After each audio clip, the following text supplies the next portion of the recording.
Hello everybody and welcome to a bit of a different idea. This is something that I've had a few people ask me to do, so here we are. I'm going to be talking about and covering the future of the Fortress forum posts over on the Bay 12 forums. If you're unfamiliar, it's a little Q&A session that Tarn Adams does at the beginning of every month. And since, if you've been watching this channel for a while, we've been covering the Steam updates for the better part of a year and a bit. And I think that it's about time that I go a little bit more in depth with things for those of you who are interested. If this is something that you're interested in seeing more of, leave a comment down below. And without further ado, let's get started. So the first question comes in and says, do you feel concerned or worried by the collapse in the forum's activity? At the same time, donations have never been this high. And I wonder if this means that Dwarf Fortress maybe is a game that everybody loves, but nobody plays anymore. Or is it just because the forums aren't used anymore and replaced by, for instance, Reddit? Toady1's answer is, yeah, not in particular worried for the reasons above mentioned. And the game itself is still being played, at least as far as I can tell. So I would like to interject for a second here and just state my opinion on this. Forums are a little bit old hat. Not so many people use the traditional forum pages anymore on websites like they used to. I used to be super active on forums in the mid-2000s.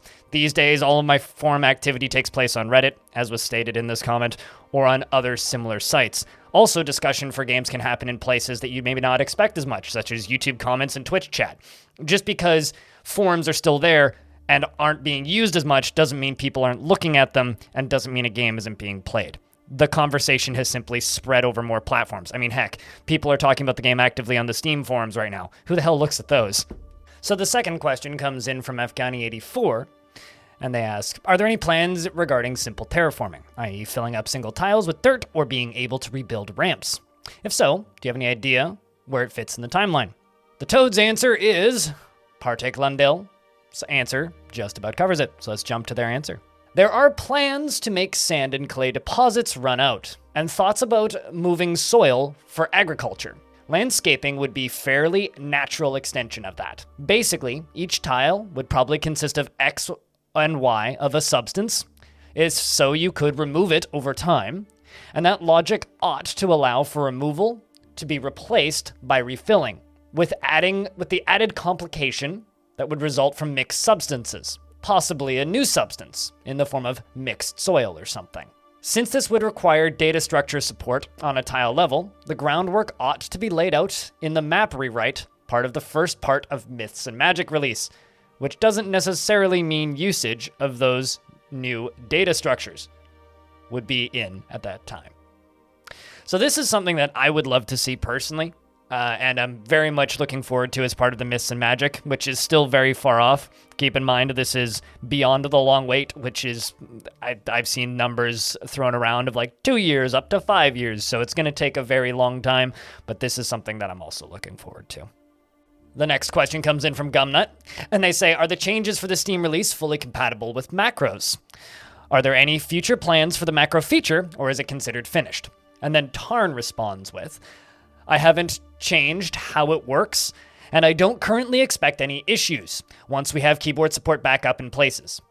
The notion of cursors feels a bit odd. Most people won't want to see them in most places. I'm not sure if that'll be enabled through some option or what yet, but once it is, it should be compatible with macros. I haven't planned for new stuff at this point. So what Tarn's saying is, he's saying that once the keyboard settings are back, or once the keyboard functionality is back up and running in the game, because currently it's just mouse-driven, as far as I can tell, at least from the videos they've shown, then the macro system will hopefully just be completely compatible. I'm actually kind of seeing that as a positive, like going around and clicking and recording a macro and then pressing play and just watching that macro itself out. That'll be kind of neat. But I just hope that the keyboard shortcuts end up being the same. Combined with the macro system would be great with the new visuals.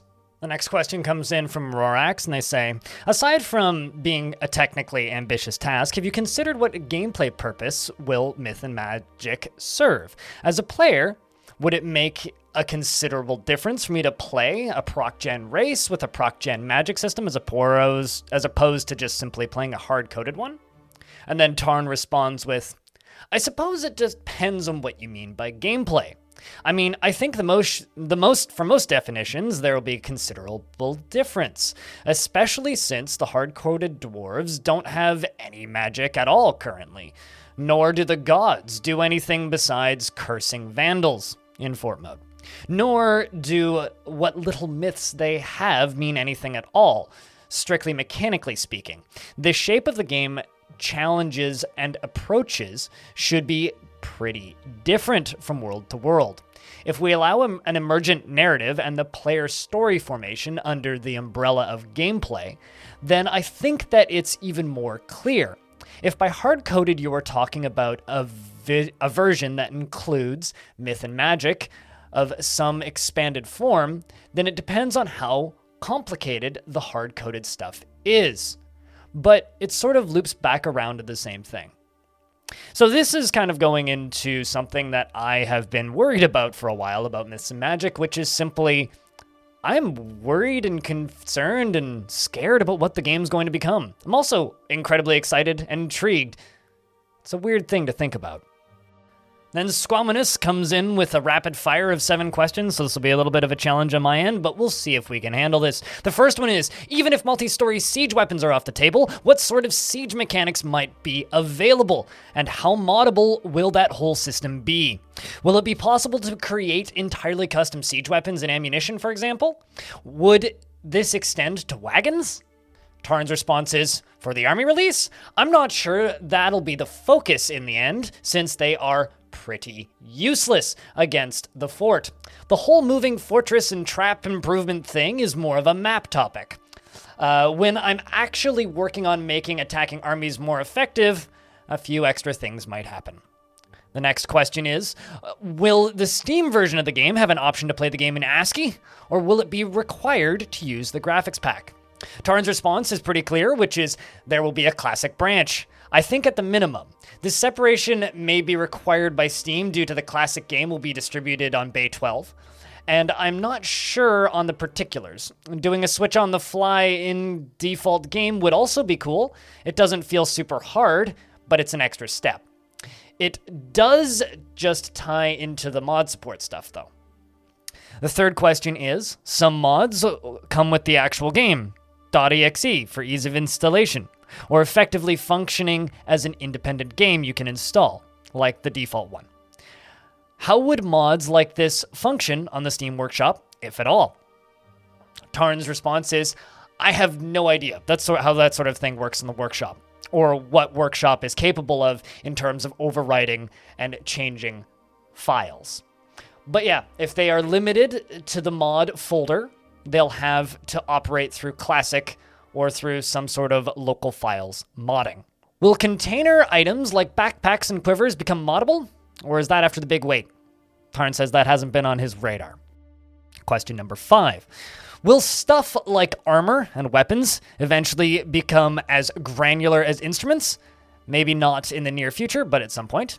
Tarn's response is, that was my plan, yeah, for most items, to have components based on material or functional difference. No idea when that's going to go into the timeline.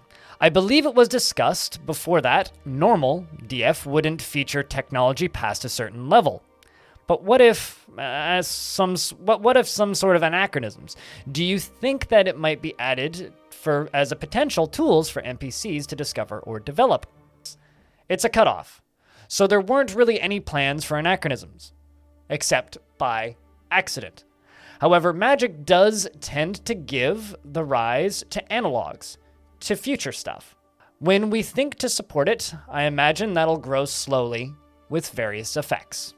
Then the final question that Squaminus throws in here is, what traits influence the odds of an NPC becoming an adventurer, i.e. warrior, mercenary, monster slayer, in World Gen? Violence and excitement? Seeking maybe? But is there anything else? And then Tarn responds finally with, I think in World Gen, this might predate them having full personalities. We can only track those for a portion of the historical figures for data reasons. If they are in an unimportant mercenary and survive World Gen to get fully realized as a character for play, it puts their personality on based on that. Spies and merchants get curiosity bonuses, while hunters get excitement bonuses. And monster hunters and snatchers and thieves and mercenaries get both. I think the reason for that odd choice of facets was related to getting them to join you as a player adventurer. That was a rapid fire of questions. On to the next one. Next question comes in from Immortal D, and they ask, just wondering if you've given any thought to what a tutorial might look like for Steam. Any notes or simply thinking out loud ideas? Tarn's answer, yeah, it hasn't changed much since the link in Shaunai Dreller's reply, since it makes sense to have the UI more or less in place before you are trying to tutorialize it. But we think that we have been leaning more towards in-game guides and tutorial-ish goals that work together in the fort rather than a strict separate tutorial maps. So if you want them, you can have a few basic tips and getting mining and bedrooms and things started, and then a few more that pop up if the fort is getting booze deficient, or if you've mined out your first gems and so on. I remember reading a post-mortem for Stellaris along these lines that made some sense to me there. It's hard to do.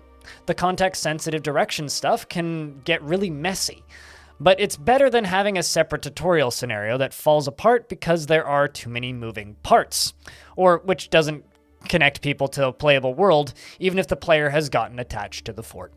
I also want to add in my part that I completely agree that I think the context-sensitive style of tutorialization is probably the best route to go for this style of game. I know RimWorld famously has a very good one.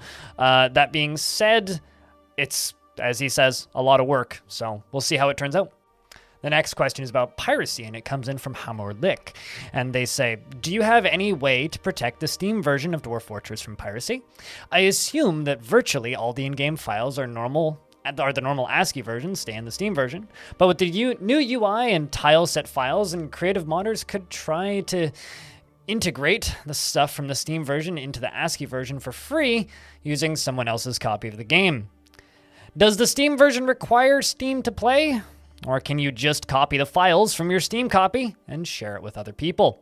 Like with older games released on Steam, where Steam is just a bootloader. Tarn's response is, yeah, we aren't going to do anything draconian, since it all gets cracked anyway. People like having games on Steam, and that's probably enough to keep us going. I would also like to interject here again, myself with my voice, and say that he is right, it all gets cracked anyway, but also the game is being released on itch.io as well as Steam, meaning, yes, you will literally be able to do that in theory. It sucks, and hopefully people won't, but even with Steam as a loading mechanism for the game, there will be a completely DRM-free, launcher-free version available as well for sale on itch.io, which I think a lot of people forget about. On to the next question. The next question comes in from Raphael99, and they ask, Toady, any plans for sorting options in the new trade screen? Especially sorting by item value could be very useful.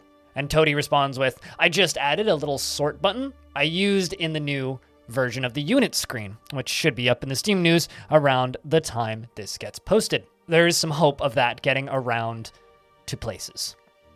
More sorting options, the better, because there's a lot of items in this game, I'm just saying.